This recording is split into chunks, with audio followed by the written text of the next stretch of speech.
AGK, it's a pleasure to welcome you. Thank you. You've been on the Valley scene for many years. You and I have known for the past few years. You play, if I can reflect back, three distinct roles. One is you're a technologist and serial entrepreneur. The other is you give back through philanthropy. Pratham is a good example, which you're leading this year.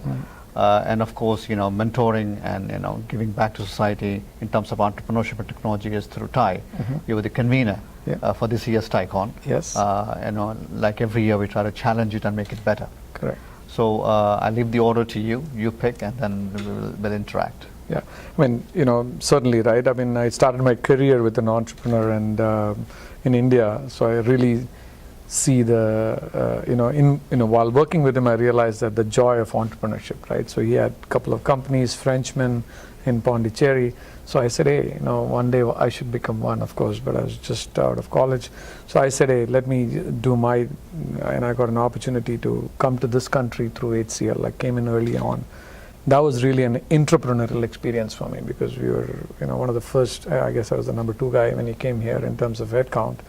And, built a lot of things, right from setting up the infrastructure, and then, working with customers, showing demos, working with partners. So I got a well-rounded sort of expertise when I came in through HCL.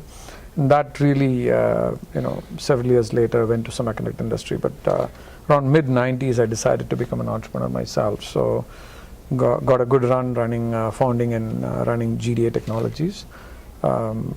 Created silicon intellectual property that those days with fabulous semiconductor companies, was a norm of startups over there. So got a good opportunity to scale the company, sold the IP business to Rambus and the entire company to L&T. Really, it was a 10-year run, like any entrepreneurship, and it's a, I always tell that be prepared to go for 7 to 10 years. So that was clearly my run of 10 years. Took some time off, and then started this new company that I'm running right now called MulticoreWare. That's a software company. I moved from hardware to software because, again, you need to look at the various trends. And I realized that the market is changing from, single CPU, single core systems to multi-CPU, multi-core type of systems, and that to heterogeneous multi-core. So hence the name MulticoreWare for my company. At that time, I wasn't sure it's going to be hardware or software, so that's why I called it MulticoreWare. And so today we work with any kind of silicon microarchitectures, whether it's Intel, AMD, NVIDIA, Qualcomm, MIPS, ARM, all the various type DSP architectures, so that it makes it easier for programmers to program to these architectures. So our company provides compiler frameworks. We provide libraries for video and imaging. So those are the kind of things that we have done. In this company also we have scaled. I believe in distributed development. So we have teams in China, India, Midwest, and I'm in the Bay Area. So that's my sort of entrepreneurial journey with HCL and a couple of entrepreneurial journey here till date. And I not only, in addition to that, I also invest a lot of do some angel investment and also guide a lot of entrepreneurs. I'm part of TI Angels. I'm part of TI Launchpad.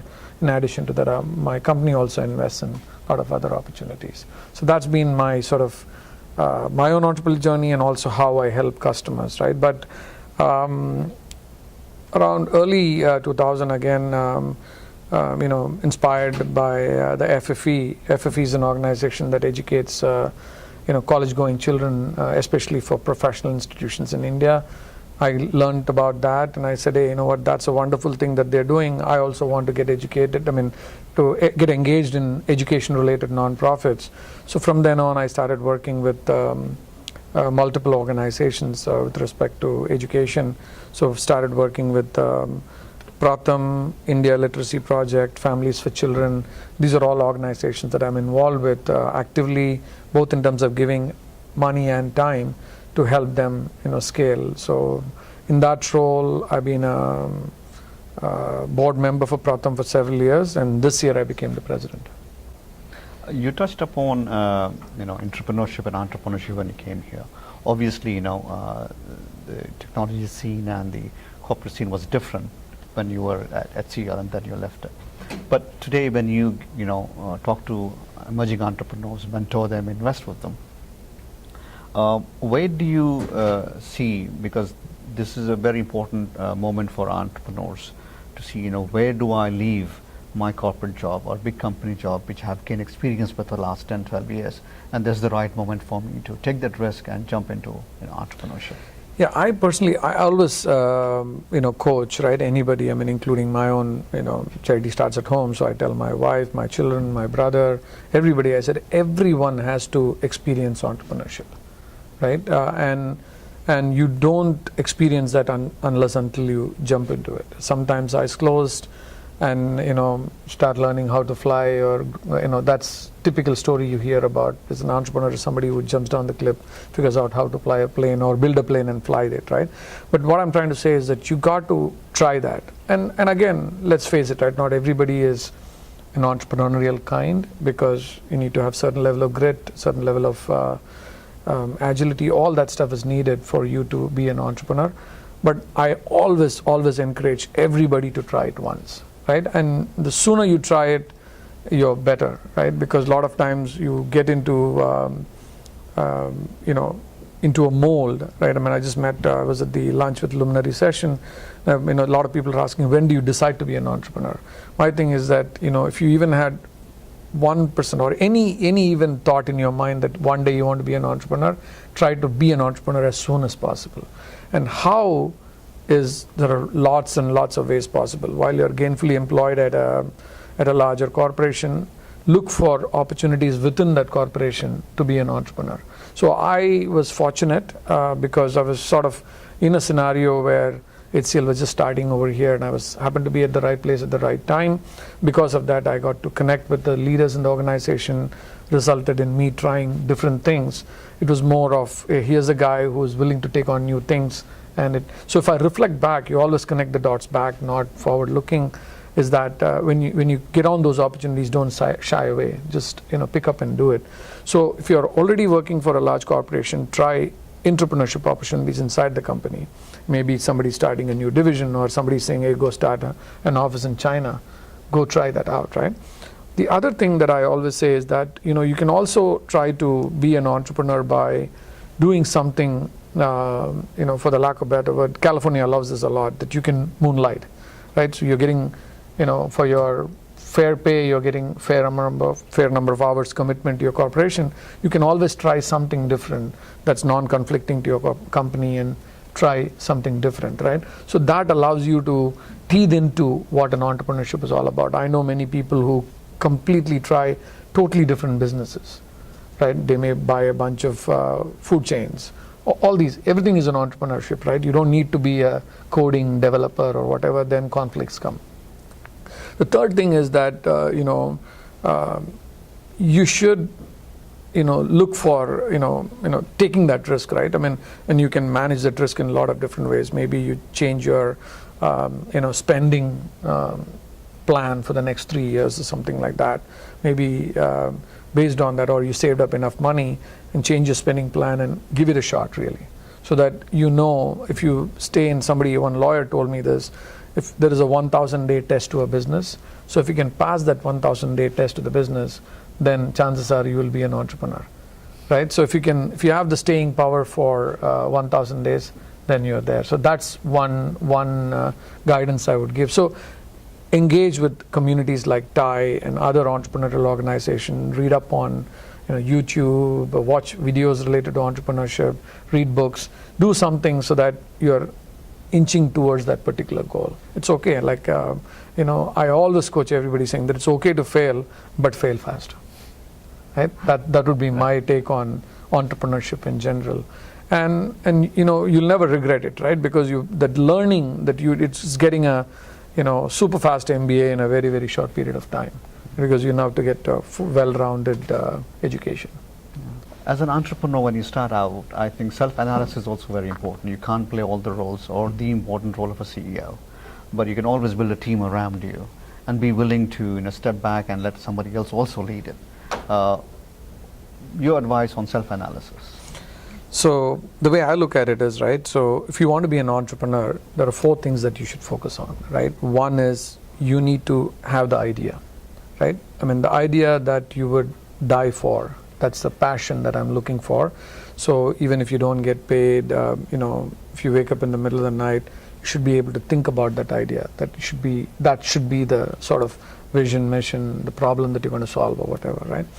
Once that's resonated, within yourself, then you need to have some complementing team, right? So you know what your strengths and what your weaknesses are. So ideally try to get a complementing team that deals with your weaknesses. Let's say you're a great salesperson, try to get a engineering person with you. Or if you're a CTO or a researcher, try to get somebody who has done operation things before, or sales before, marketing before. So idea is to form a team, and I say a team, it's ideally you need to have at least another co-founder with you, in my opinion, it's up to another, basically a 2 to 4 people founding team, including yourself. And the reason I'm saying that is that, I don't know if anybody have read this book called Outliers from Malcolm Gladwell, right?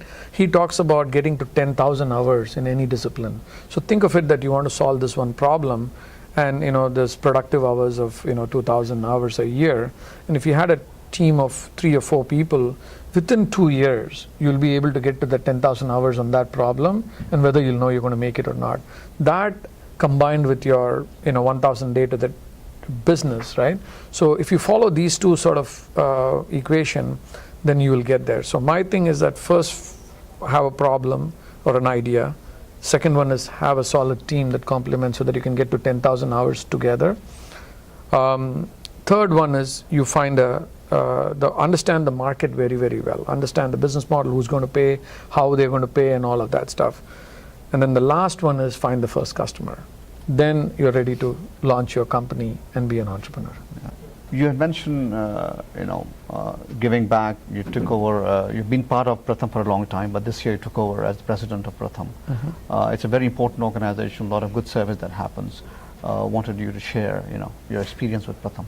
Yeah, see, Pratham, it's all about, educating children in India, right? So every child in school learning well is the mission for Pratham. So Pratham has been started 22 years ago by Dr. Madhav Chavan. Today, Pratham is serving 7.7 million children in about 21 different states. So Pratham has 4,